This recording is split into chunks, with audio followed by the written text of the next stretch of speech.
Manchester City ko'p marotaba yosh iqtidorlarni sotib olgan. Holland, Sterling, Doku, lekin ularning so'nggi transferlaridan biri haqiqiy yulduzga aylanishi mumkin. Abduqodir Husanov, 20 yoshli markaziy himoyachi.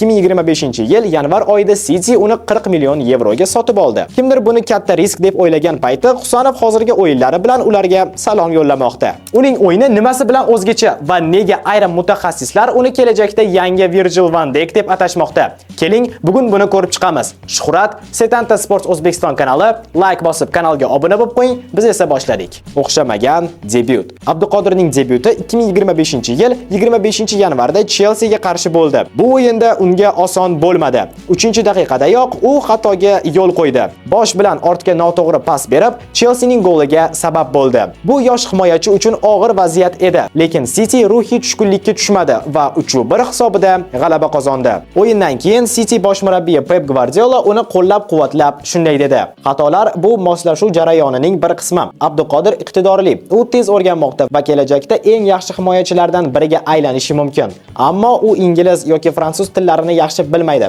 Shuning uchun ham muloqot biz hal qilishimiz kerak bo'lgan narsalardan biri."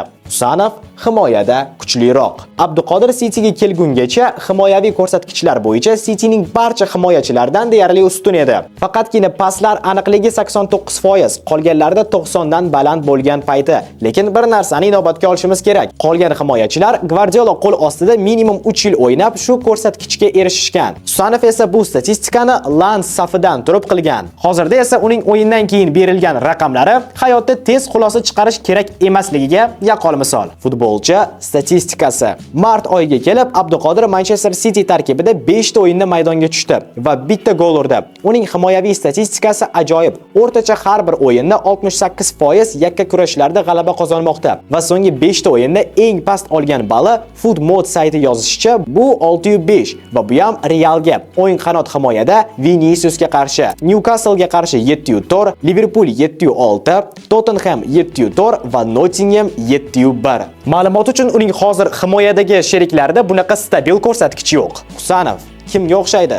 Agar Husanovni bir necha so'zlar bilan ta'riflash kerak bo'lsa, bu tezlik, ishonch va agressiya. Uning bo'yi 1.86, jismoniy kuchi ajoyib va u soatiga 37 km tezlikka erishgan. Bu uni APLdagi eng tezkor himoyachilardan biriga aylantiradi. Taqqoslash uchun Virgil van Dijkning eng yaxshi natijasi soatiga 34 km edi. Eng muhimi esa o'yinni oldindan sezish qobiliyati. Husanov nafaqat reaksiya bilan o'ynaydi, balki raqib harakatlarini oldindan bilib, to'g'ri pozitsiya tanlaydi. Shu sabab uni Ruben Dias bilan taqqoslashmoqda. Guardiola esa uni APLga tez moslashayotgan futbolchi deb atadi. Husanov yana ajoyib o'yin ko'rsatdi. U kelganidan beri uning o'yinlaridan juda mamnunman, deb qo'shib qo'ydi jamoa bosh murabbiyi Nottinghamga 1-0 hisobida mag'lubiyatga uchraganidan so'ng. Xo'sh, nima qilish kerak? Husanovning hozir asosiy vazifasi tajriba orttirish, tilni rivojlantirish va diqqatni jamlash. U allaqachon bosim ostida o'ynashni o'rgandi va bu murabbiy shtabini hayratga solmoqda. Agar u shu tempda davom etsa,